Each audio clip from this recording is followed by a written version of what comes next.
Let's get into it. Kings, queens, and in-betweens, welcome back to the City Boys podcast. Woo! We're out here.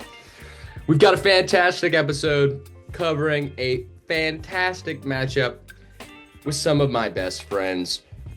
Some of my best football friends. I've got Ethan and Jacob here with me today. Ethan, how you feeling? How you I'm doing? feeling like your friend, mate. It's great to see you guys, man. Not only am I just in great spirits because I'm hanging out with two of my besties for the resties, we're talking about a St. Louis City victory tonight, boys. I mean, damn, how many of those have we got to talk about since we started this podcast? I don't Under even. 10. Yeah, I don't want to. I don't want to put a number on Yeah, it. not enough. Not enough. How are you doing, Jacob? I am buzzing as well. A city victory, a personal victory. I'm moving in a couple of days, getting back to the city that raised me. Yeah, I genuinely cannot wait to get into this episode. So without further ado, Ethan, hit us with the lineups, please. All right, gentlemen, we're going to go from back to front as always, because not only is he our captain, not only was he this game's man of the match, he was this week's player of the match day. Give it up, ladies and gentlemen, for Roman Berkey. Oh my goodness, what a performance. 3 straight clean sheets in the MLS this year. By the way, 0 goals conceded, the best defense in North American soccer so far this year.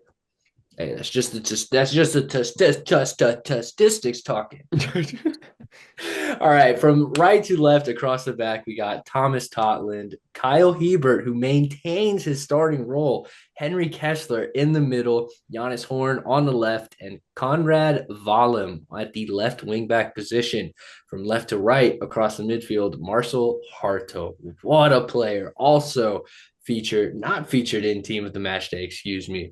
Edu Lovin would start in the center of the park for us, with Chris Durkin making his return to the starting 11 for St. Louis City this season, which personally I loved to see.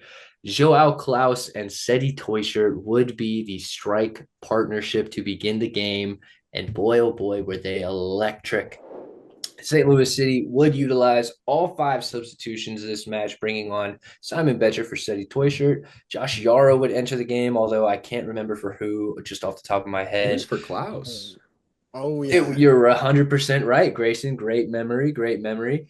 It felt like a weird sub, and the commentators noted that the team chemistry went down just a tad after those subs were made. Also featuring in this game, coming on in the 75th minute, Akil Watts and Alfredo Morales also making a substitution appearance. I like Melberg's willingness to substitute midfielders in pursuit of keeping a fresh midline. The final substitution we would see would be our man, the tree, Timo Baumgartel would finally make some action in the MLS for St. Louis City Boys. Kind of a lot to address with this starting 11 and substitutions. Who wants to kick us off and where? Because, okay, Jacob.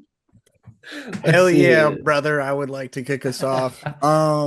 First point that I'd like to make about mainly the substitution is we're going to get into him later, but the versatility of Kyle Hebert. So we make that Yarrow for Klaus sub. Yarrow goes to a center back spot, pushing Conrad Valem into a midfield role, and then Kyle Hebert swings out to a wing back role. I guess this is really more versatility of a lot of players because Conrad Valem being able to slide into the midfield as well as Hebert being able to slide out wide gives us a new look without sacrificing defensive ability and also getting Conrad Valem farther up the field in that midfield role, which I think he's better farther up the field than he is on defense. So I think that's really cool from this lineup. The formation being on paper a 5-back formation, up for debate whether or not you like it or not. But personally, overall, I mean, we got 3 points, we got no goals conceded, and we scored 3 goals. I have not a ton of complaints about this lineup. What about you, Grayson? Couple notes. I think that this was the first time this season that Olof got to use his preferred lineup with Klaus and Tushirt. Tushirt finally kind of getting into form, really making his, statement that he should be starting alongside Klaus, as last week the Betcher Tushirt pairing didn't really come off as we had hoped. But this week, Klaus and Tushirt complemented each other perfectly, just as predicted, just as we seen last week. But for me, all of the storylines in the lineups for this week come from the other lineup as we visited the Hollywood superstars, but we only faced some of them. And, of course, missing Ricky Puig, missing Paintsill, but no excuses. You still have Christian Ramirez, you still have Gabriel Peck, and you still have Diego Fagundes. You still have Mayo Yoshida. You still have your starting back line. So get over it. Figure it out. Well, let's get into the actual match. Talk about this real quick because some pretty key things happened in the actual game of soccer that was played between St. Louis City and the LA Galaxy. I'm going to kick it off with the first 30, but it's really not that crazy. I don't have all that much to say. We got to see a familiar face in Johnny Nelson starting for the LA Galaxy. I'm really glad for him that he's been able to find a home in Los Angeles and probably not too many better places in the country to find a home. So just happy for Johnny Nelson. We did get to see Marco Royce take a shot against Roman Berkey in the mid-20s, somewhere around that time. Just felt weird. Just felt very weird seeing Marco Royce take a shot and Roman Berkey save it. I don't know. Teenage Ethan would have never expected that. Nonetheless, in the MLS is where we watched that take place. Crazy timeline that we're living in. Uh, Grayson, take us through the middle 30. Yeah, so I mean, first 30, St. Louis came out really hot. We had a couple corners, a couple chances.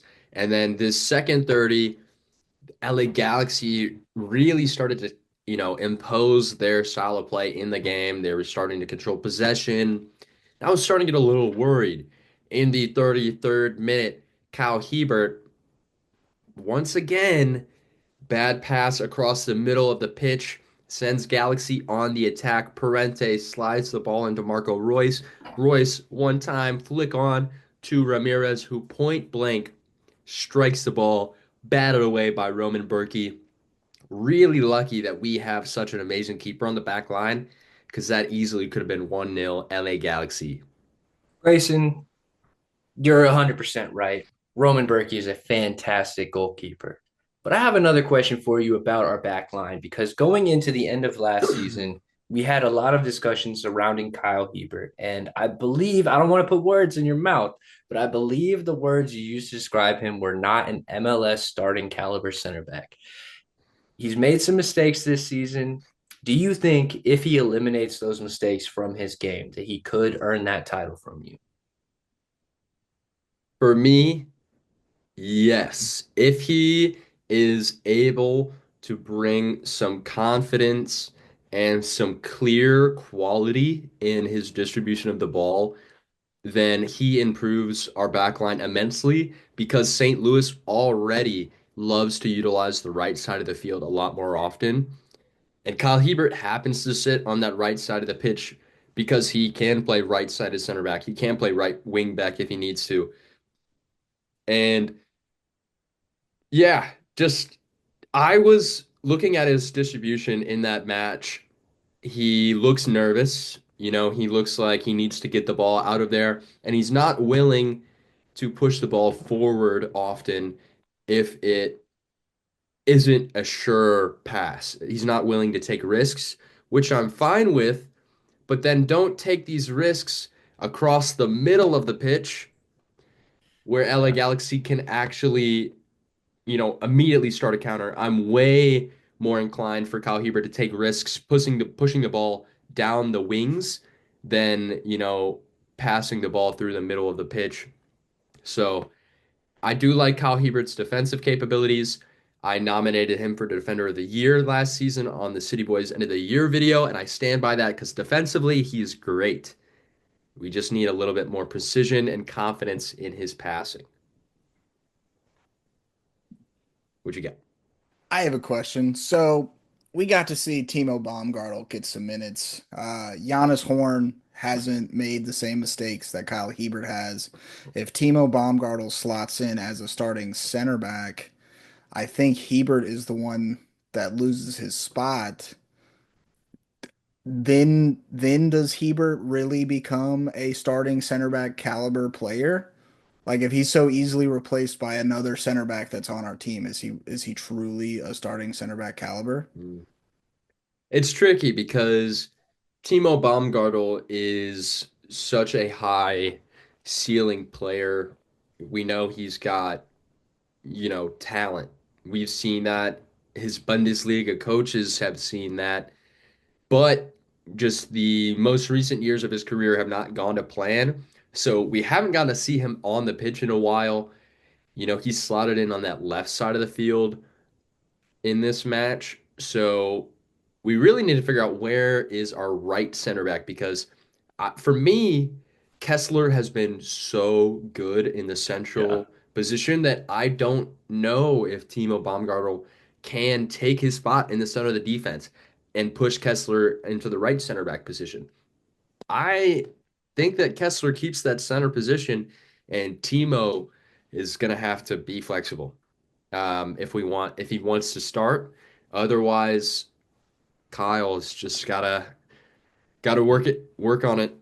Just keep working because honestly, so far he's not disappointed me. I mean, to a crazy extent. Like I'm not calling for him to get removed from the starting lineup right now.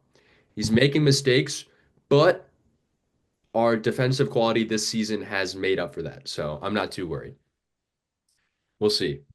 Would you be calling for his head if those mistakes had led to goals, though? Oh, of Like course. the clean sheets are saving his spot right now, Yeah, but if he had been the reason we concede goals, I think this conversation's much different. exactly.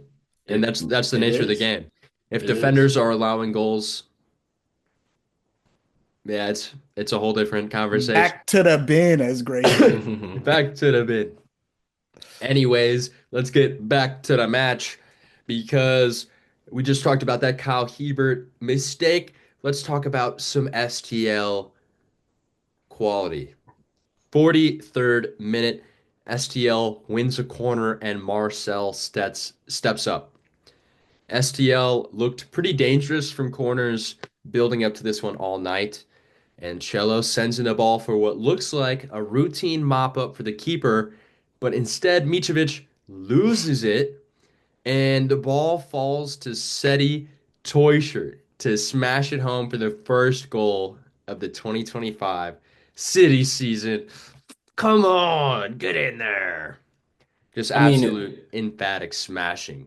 who Rip the else net. was jumping around their house or their apartment? Like all of us, good. Because yeah, I was jumping and screaming at my television when I watched this happen. Hard not to. Hard not to. And 5 minutes later, the gates would remain open. Interplay between Seti and Hartel puts Cello through on goal, and he smashes it top left corner over the keeper. 2-0. Come on, City. Are you joking? What a great 5 minutes to be a City fan. Almost just unreal. Unreal. Just a great just opening. Finally getting that goal 5 minutes later, adding on to it. It just shows that St. Louis just needed to unlock that door, and now we're running through it. 50th minute, Klaus picks up the ball from Tuchert. He cuts in on his left and unleashes a curling rocket to the top left corner, but it nicks the post. Would have been the goal to end the drought, and it would have been a beauty. Oh my God. Come on. You could see it in his reaction too. He needed that one to go in the back of the net. His efforts haven't gone unnoticed, especially on this podcast. We are a Klaus stan, but like for the doubters and the haters out there on Klaus, this would have easily been able for him to just shush the haters a little bit and quiet those own demonic thoughts in his head of like, "Ah, I'm a nine, but I'm not scoring." Yeah, I mean, surely those thoughts are creeping in. There's he might be feeling the doubts from the fan base, but he looks his play is confident regardless. That is the end of my 30 minutes. And what a great 30 minutes. Jacob, how about you finish this match off for us? We're going to start here in the 64th minute where we see LA Galaxy really pushing to get a goal back. It's 2-0 at this point, but Galaxy is not done trying. Fagundes plays it into Marco Royce, who runs onto the ball, plays it to the penalty spot, and a wide open run from Gabriel Peck sees him with basically a wide open net to put this ball on the back to, but he shoots it wide, which this play they said on the call. I agree with it. This perfectly sums up the start to the Galaxy season for them. They're doing everything right up until the finish. Very St. Louis-esque, Yeah. honestly, and not getting a goal out of it. Um, Not long after that, though, Royce dispossesses Edu Lovin, who this was his only dispossess of the match, by the way. Plays it into Barry, who then plays it back to Royce, whose shot goes where? But directly into the hands of Roman freaking Berkey. In the 68th minute, there's a corner kick from Diego Fagundes, who plays it straight to Peck, who's on that backside of the box. Beck takes it down with one touch and then strikes it also right at Roman Berkey. Thanks. In the 74th minute, in my opinion, it was a soft foul call, but a foul call nonetheless gives LA Galaxy a free kick directly at the top of our 18-yard box, basically a 19-yard Scary free one. kick. There were 29 people in the wall for both St. Louis and LA Galaxy, a couple people laying on the ground, just a sea of people in front of Roman Berkey.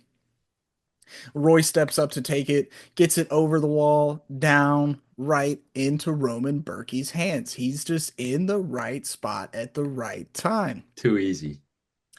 In the 77th minute, Alfredo Morales intercepts a pass through a slide, plays it forward to Betcher. Betcher lays it off to Edu. Edu puts Watts in behind and on goal. Watts rips a shot, also, though, right at the Galaxy keeper. Then in the 84th minute, Peck had some silky dribbling. He sends Marcel Hartel for a hot dog, cuts it back, sends Edu for the hot dog directly after Marcel Hartel, which gives himself enough space to open up a shot from 25 out. And it looked really, really good right up Yeah. until the end. It's so good, actually, that it does skim the top of the net, but it is out wide for a goal kick. This next play, though, is my personal favorite of the match. I can only describe this play as just pure effort. Betcher is able to find Hebert out wide, and then he gets on his horse and he gets in behind what is noted as the fastest player in MLS, Carlos Garces, the LA Galaxy center back. Hebert, with a one-time soft pass, plays it forward to Betcher, who Betcher is now at a point where he's one-on-one with Mitrovic. Betcher takes it first time left footed, top left corner, putting this game to bed 3-0. This would be the final goal of the game, coming from passion, effort, and the Prince of St. Louis right now, Simon Betcher. It would only be about 8 minutes later, not enough really to talk about to cover, and the final whistle would blow. City would win 3-0. First road win of the season, first win of the season, third clean sheet of the season. Good.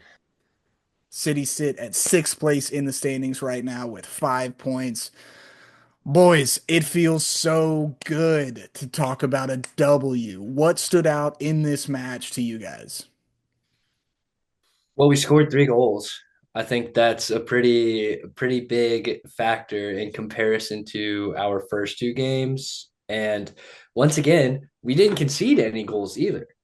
I mean, as far as the goals column is concerned, I am very happy with our goal difference at the moment. Yeah. I'd have to say major differences runs off the ball. A lot of time we see Betcher making those runs in behind and him being the only person making that run. This time we had Two-Trip making a run, and Hartel following up for the layoff that leads to his goal. We have Betcher making a run, leading to his goal. So it's not that we have we have people making those runs. It's now that we have people following up those runs, adding more numbers to the attack. We're able to actually possess the ball. Klaus did a great job in hold up play this week. Absolutely beautiful. STL were had so much more quality when on the ball. Immediately just heightened my nerves or calmed my nerves for this match. I mean, yeah, it was essentially night and day from our San Diego game. Players just exuding confidence on the ball. Players like Marcel Hartel and Simon Betcher even come to mind. I wasn't sure what kind of performance that we would get from Simon Betcher just coming off the bench, but I think he slotted perfectly into the game. Another In a, player, Go ahead. no, I Go was ahead. just going to say that another player that I want to show love to is Conrad Vollum. Not much on the stat sheet as far as goals or assists, but he brings the St. Louis style of play to the forefront of St. Louis City. I mean, it's like you're watching a kid that was born and raised in St. Louis play the game. He's got that little extra that's not too dirty, just to let you know he's there and he's not messing around. You're not getting anything easy. Jacob, how did you describe his play during the game? I said that Conrad Vollum plays angry, and I love it. This is the type of play style we got from Stroud in our inaugural season Mm. that we were really missing last season. We had a couple of big body moments. Oh Klaus yeah. comes to mind against Sporting Kansas City, but they were far and few between, and I think we really lacked that. And Conrad Vollum, every single match, he has a moment where he's putting someone on the ground. Whether it's legal or not is up to the referee's discretion, but it makes me really, really happy to see it. I love to see a player who is angry at the grass.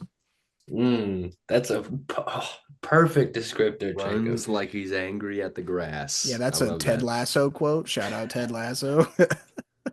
So good. I thought that, well, first of all, I was impressed at his versatility to be able to slot into the midfield at such a critical juncture of the game. We had by no means put that game to bed at 2-0 down. Gabriel Peck still looked like he could have scored, and Marco Royce wasn't super impactful, but is one for a moment of brilliance. So just glad to see that we were able to hold down the fort.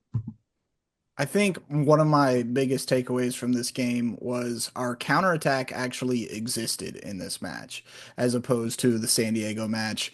It looked a lot like the Golden Days counterattack of a Bradley Carnell City team, except this one was a lot more clinical in the Yep. final third. We were able to get the ball forward, those multiple runs that you were talking about, everybody trying to find the goal. You saw it with all three goal scorers were it was just purposeful runs. I mean, Toy Shirt's there, right place, right time, but it's not all up to luck. Like he has to be there if anything comes across to that back post. Marcel Hartel, his is full of energy and passion getting forward, getting that ball from Cedric Toy Shirt, taking it, roofing a shot right off the post. And then you've got Simon Betcher who created his own goal. He got the ball, played it out wide, and then beat the fastest man in the MLS one-on-one to put himself 1v1 with the goalkeeper. An And amazing buried game. it. And Buried it. buried it too. I Feels want to say good. something that I was really impressed with was Olaf's ability to notice what needed to be tweaked against San Diego and implementing those tweaks against our next opponent because he noticed, okay, we needed more confidence on the ball. Let's have Marcel Hartel in for 90 minutes. Let's have Edu Levin play for 90 minutes. Henry Kessler, 90 minutes, and an assist for Henry Kessler. I think he purposely sparked that confidence from kickoff, where instead of passing it back, he was like, "No, we're gonna start on the front foot Oh and yeah. just go forward immediately from kickoff." Absolutely. Great spot, Jacob. I was just so impressed at our ability to make those changes. It felt like we knew what we needed to do to go into LA and get 3 points. And I think that St. Louis City executed on those principles as perfectly as they could have. We ready to move into our 3 points, just Yeah, like St. Louis City did, gentlemen? I was gonna say, Ethan, that last thing you just said really locks in my point. If you guys don't mind, I can go ahead and Go for it. slide Please. into it because for me, this win is a win for our boy Olof. Because Okay. after 224 minutes without a goal, a gift falls at our feet. More specifically, Two Shirts' feet, but reminiscent of the beginning of our club, sometimes all we need to start is a gift. You True. know? Was it from Yeah. the other team? Was it from the soccer gods? Who can you thank for beginning this beautiful 2025 journey on the best foot? I know who you can thank, Uh, and that man is Olaf Melberg. Last week, we saw an outcry from almost every single honest City podcast and fan that we needed progression. STL could not hold the ball at all. And Olaf called us out in his pre-match presser or post-match presser, sorry. He was surprised about the lack of quality on the ball, and I think we all were because it seemed like every third pass was a flick on that went to nobody or was just a stray pass that was gone. For a squad with so much talent and potential, how could we be so abysmal against San Diego last week? Olaf watched the same match that you and I did, and while we complained, he and the boys hit the training pitch, and you could instantly see in the opening minutes of the match that City was up for it, and our intentions were clear to get the ball to our feet, turn and drive at their defense. There was a willingness to play through the middle, to turn and play direct that we had not seen in the first two matches. In the first two matches, Leuven was almost non-existent. In this match, we got Leuven cooking in the middle, quick feet, holding off players, playing a pass in. There's multiple times where he had two LA Galaxy midfielders on him, and he was able to twist and turn his way out of danger and find a pass. That's prime Sergio Busquets play of, holding like a deep line playmaker, and that's exactly what he is. And John Hackworth gave us the appetizer, a taste of this offense at the end of last season. And ladies and gentlemen, I present the main course, courtesy mm, of our chef, Olaf Melberg. That was a very well fire point, said. Grayson. That was fire. Thank you. Yeah, I Thank mean, you. if you didn't believe in Olaf Milberg and that majestic beard before, I don't know how you can't after that endorsement. Wow. He was a king. I mean, just like you were saying, Ethan, every single issue we saw against San Diego last week was addressed. Mhm. And it was a beautiful thing that we just came out so hot early in that match. I mean, we even had new corner kick routines where we're trying near post runs, we're trying back post, like far back post, and then flicking it in back towards the middle. It was just good to see that our offense is a little bit more planning. Because, I mean, obviously, I think everyone knows that our preseason was probably most focused on defense. And now that we are starting to focus a little bit more on attack, now that we've seen that we can be successful on defense, I think we're going to be great going forward. I really So, appreciate what you said about how the tactics that were missing from the last game he addressed.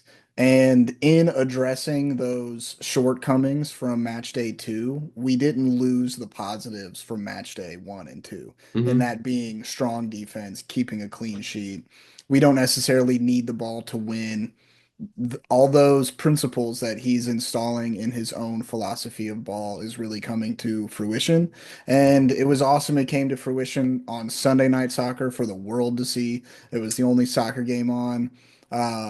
Awesome to see it coming to fruition against the defending champions as well. Like they hoisted the cup 3 months ago and they just shame. got they just got that ass beat 3-0 by St. Louis. Ooh, good looks, good looks. LA. But that is pretty much all I've got for my point this week. Just a big old W for the man in the coaching spot.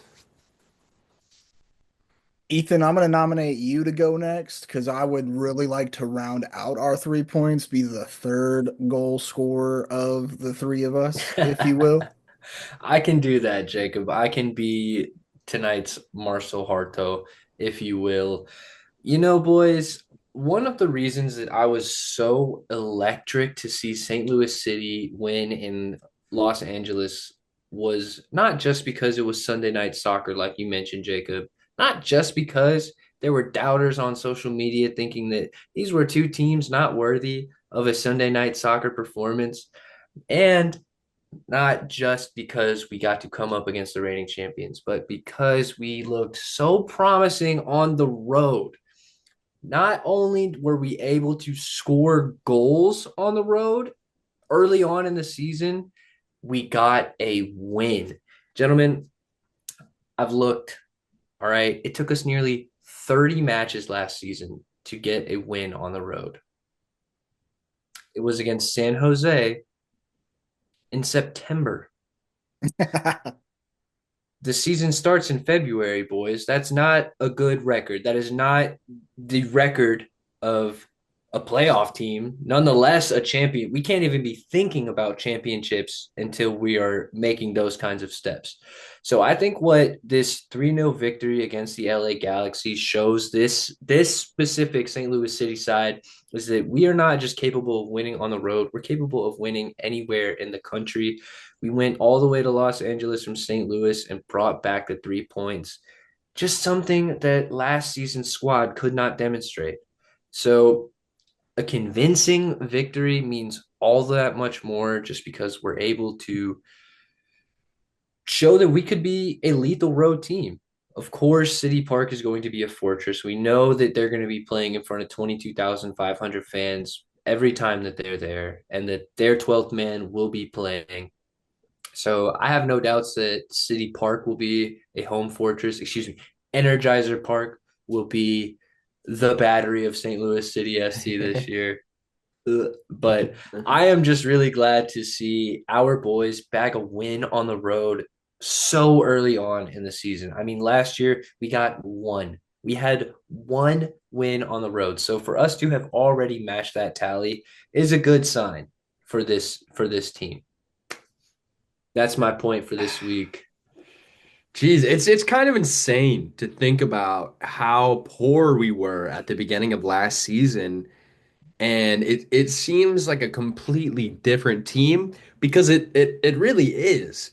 We have lost so many players that were question marks that weren't really giving 100% to the club, and we brought in players that have amazing quality who now have found a home in St. Louis and love the city as much as the fans do. And I think the feeling around the club is a good feeling, a positive feeling. We're on an upward trajectory. I think City is going to make a lot of progress this year compared to last season. And I think it all starts with what you said, and that is the ability to come to other people's houses and take their points, bring them back home with us, and keep City Park as a fortress. We need it. And granted, LA is a weaker side than last season. I'm not trying to take any Oh, more yeah. pot shots or beat a dead horse, but yeah, to go to the reigning champions home, get a victory, a convincing victory, and bring it back, I think will set this team on a good path going forward. That takes me into my point because the reason we dominated the defending champs was up to MVP level performances from numerous players.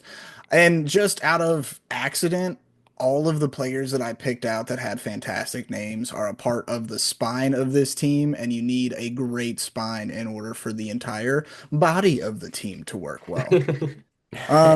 Gonna start with man of the match day himself, Roman Berkey. Obviously, he played 90 minutes. He had 8 saves, no goals conceded.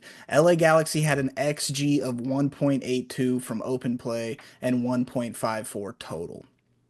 He got a 9.1 rating off of FOTMob, and he shut down the defending champs. Um, In the first half, he came up huge for us to keep the game level a couple of times. And then in the second half, he continued to just stand on his head to keep the clean sheet and in order to keep City in the driver's seat for determining the outcome of this match. I'm going to move into Cedric Toyshirt, who is also on team of the match day. He only played 62 minutes, but he got a goal, an assist, an 8.3 rating. And if this is what we can expect out of him in just 60 minutes of soccer, I will take it. He looks confident with the ball at his feet. He played well off of Klaus. He scores a true poacher's goal, but that's what he's paid to do, to Yep. be honest. He had an assist for Hartel, and his assist was top notch. He put just the right amount of pace on it for only Hartel to get there. Still working up to full match fitness, but 60 minutes goal and assist. We're going to take that and run with it. Moving over to the man he assisted, Marcel Hartel, 90 minutes, a goal, an 8.5 rating. And then if you've seen it, he had a mean victory Dougie after the game. That Uh, was this was the type of game that I knew Marcel had in him, mostly playing the 10 role in this formation. His pressing was phenomenal. He was silky on the ball. He had good service on his corners, and he was a true joy to watch. And I'm looking at the bench. I don't think we have someone who can come off the bench who can replace a Marcel Hartel performance like the one he had yesterday. Last, definitely not least, the guy I picked to score a goal. He did not score, but I picked him, and he played fantastic as well. Third straight game he's played out of his skin. Henry Kessler, 90 minutes. He got an assist. He had a 7.8 nice. rating, which I think is hard done. A 91% pass accuracy, 2 blocks, 4 clearances, 4 ball recoveries, 8 defensive actions, and 0 fouls. That's crazy. Damn. That's crazy. 0 fouls. Damn. That's a crazy stat for a St. Louis for any St. Louis City player. No Yes, fouls. dude. He was a stalwart defenseman and is the rock of our back line right now. I lied to you guys. I have one more player to cover. I think he's going to get overlooked because of the performances of the team around him, but Edu Lovin had himself a game as well. Did. Played 90 minutes, 8.3 rating, no goals or assists, but 89% pass accuracy, Damn. 5 attacking chances created, 7 passes into the final third, 5 corners, 3 of those found a City player. He had a block, 2 clearances, 10 defensive actions, 9 ball recoveries, 5 duels won, and only a single foul. Damn. That is the stat line of a true box to box midfielder, if I've ever seen one. He Yeah. really is that guy. And this season, he doesn't have to be that guy for St. Louis City. He doesn't have to produce goals and assists to have a great game. He can just go out on the field, control the midfield, be influential, and he doesn't even have to have an output for City to win because we have other pieces now. And that's just a beautiful thing for Leuven because now we don't have to overuse him and overextend him. He doesn't have to push too far upfield.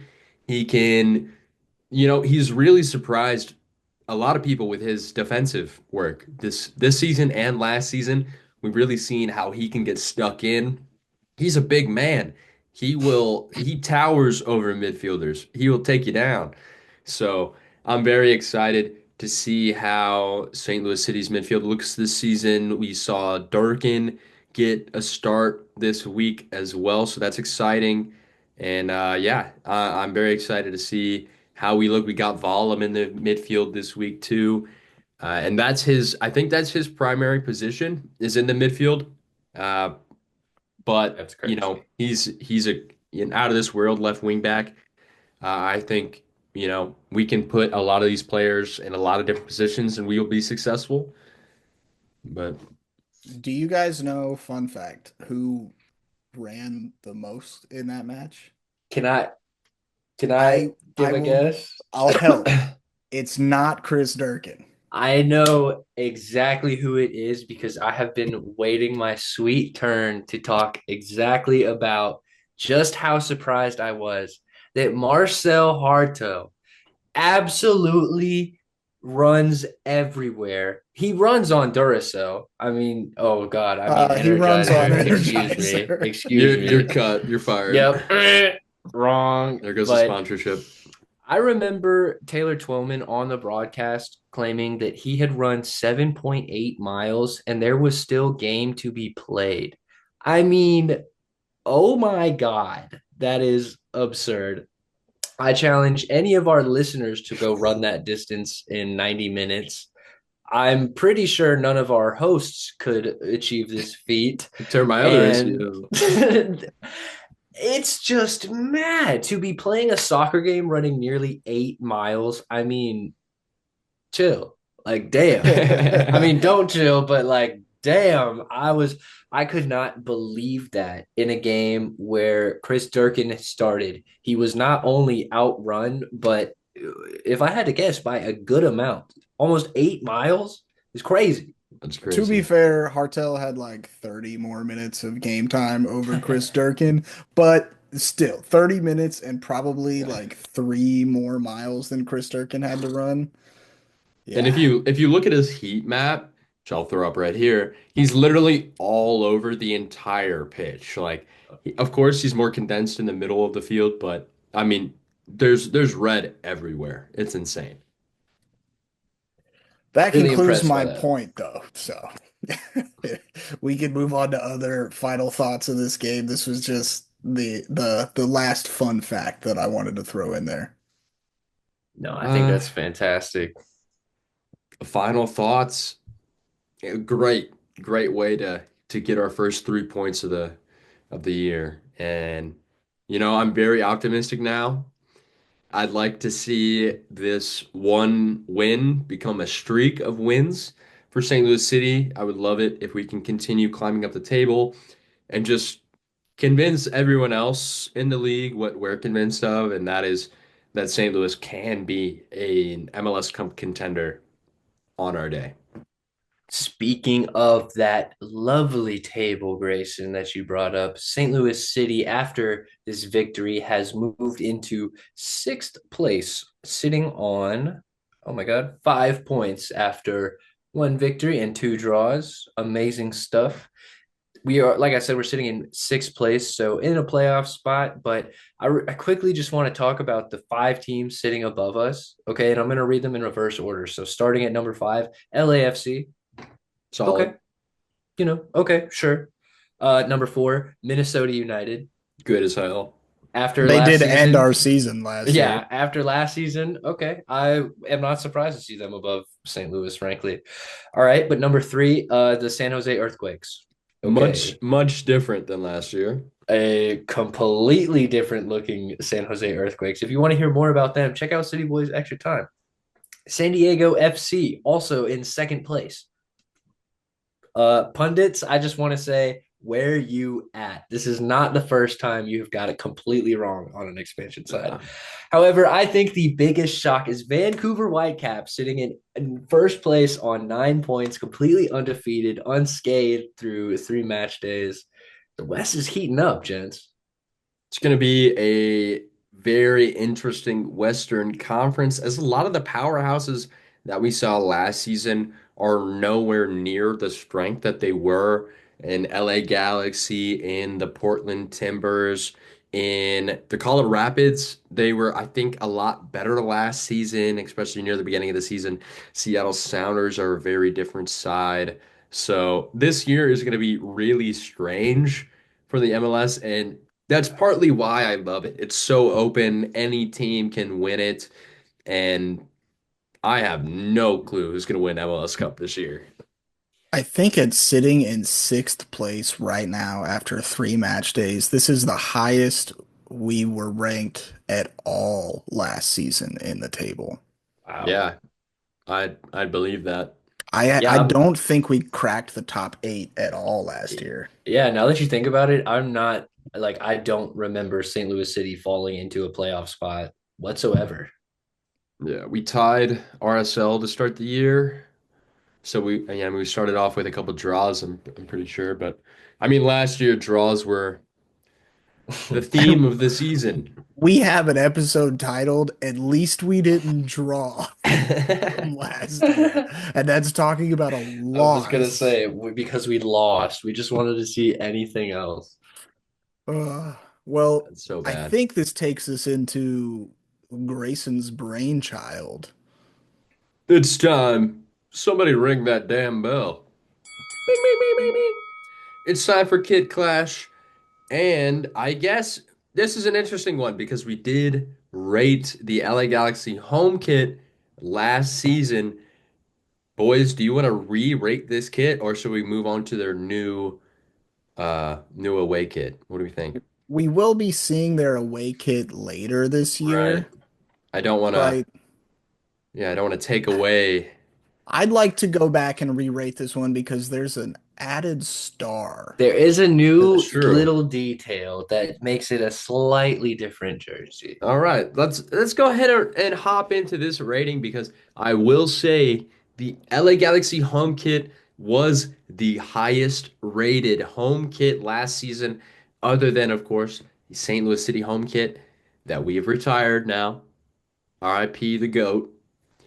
But now we got LA Galaxy with a slightly different home kit, maybe a slightly heavier home kit, weighing them down.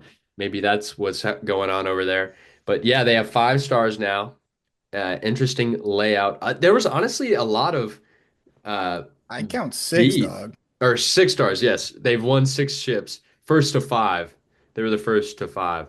So, but a lot of people were kind of hating on the layout having 6 stars. They were saying have 5 stars and make one of them gold to make it like two. But in my I don't opinion, know. I think you should add as many stars as you have cups, period. Maybe find a different spot for them, but It would be kind of sick if if it went around the badge. that's what I was Mm. thinking. Is if you Hmm. have that many stars, just like go on the badge or I don't know, start going on the collar. I don't know, man. Figure it out. But let's go ahead and kick off this highly rated kit from last season.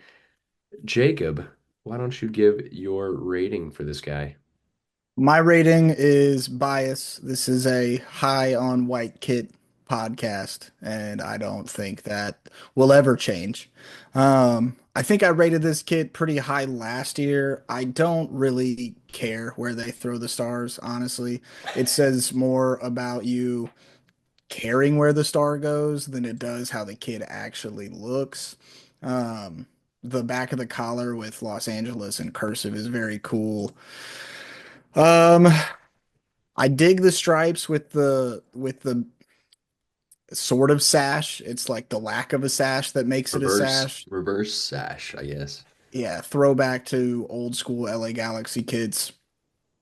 I'm actually going to give this one a 9.1 rating, which, if you remember from earlier in the pod, that's the exact rating that Berkey got for his man of the match performance.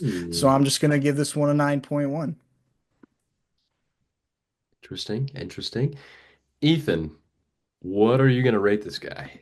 You know, I'm pretty sure that I was extremely friendly toward the LA Galaxy kid last year, and this time around, I'm going to be a little more harsh on my ratings. I think that in general, last year I was just very wow, these kids are so nice, but now, especially the ones that I've seen, it's going to take a little. I mean, adding a star to the kit does impress me. I can't lie, and it's a very nice kit already. So I'm just going to go for a very high still 9.0. So much for being harder on them. Yeah, Yeah. super harsh rating, but it's nice. What can I say? I love it. Yeah. I, of course, as a former Galaxy fan, do have a soft spot in my heart for the LA Galaxy kits and what they can come up with.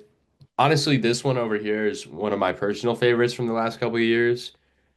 But yeah, like Jacob said, the sash has been a big part of LA Galaxy's kits for a while. So I thought this was kind of cool to pay homage in a different way to have like a reverse uh sash there. I think on field, this kit looks very nice. Pretty clean white kit. I think last year I gave it in the nines. This year it's going to be a little bit lower,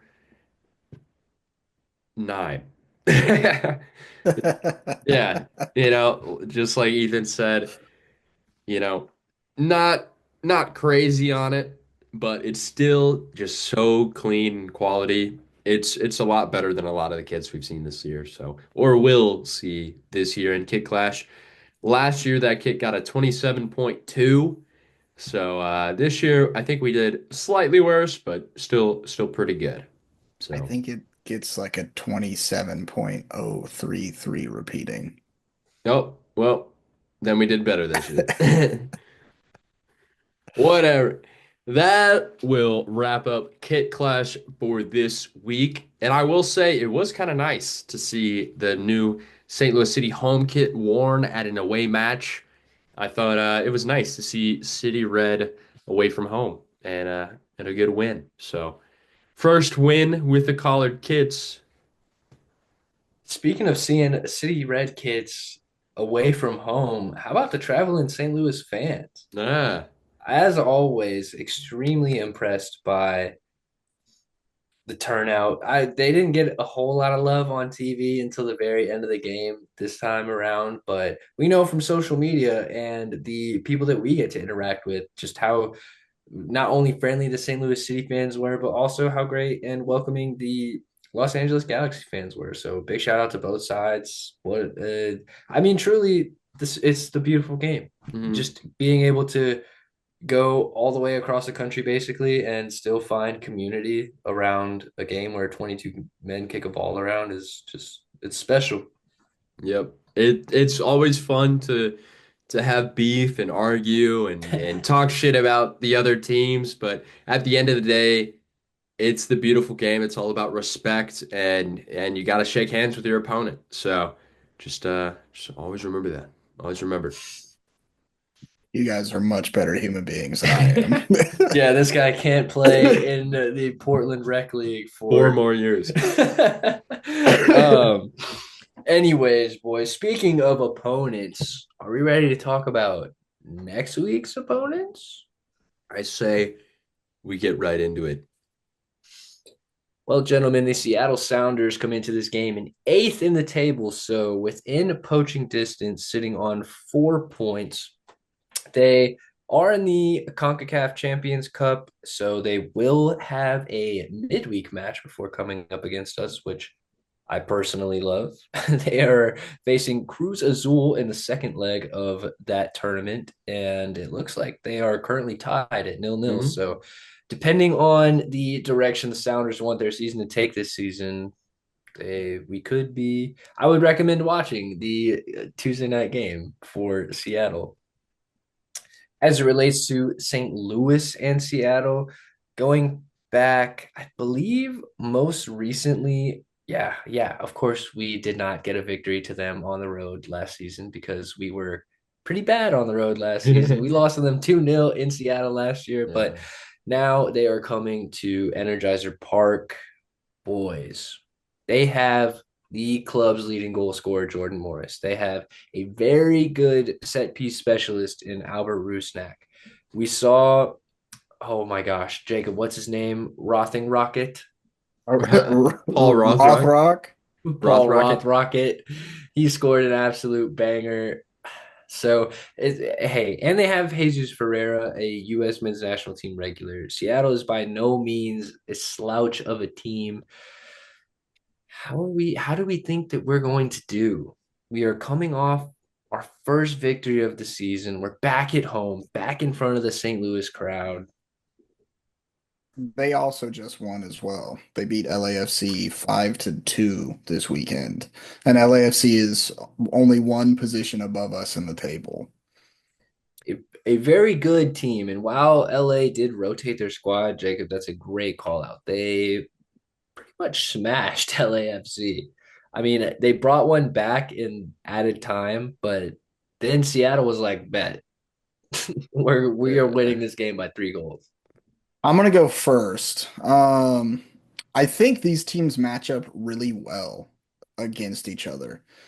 We have a really good defensive line, which 4 months ago I would not have said that.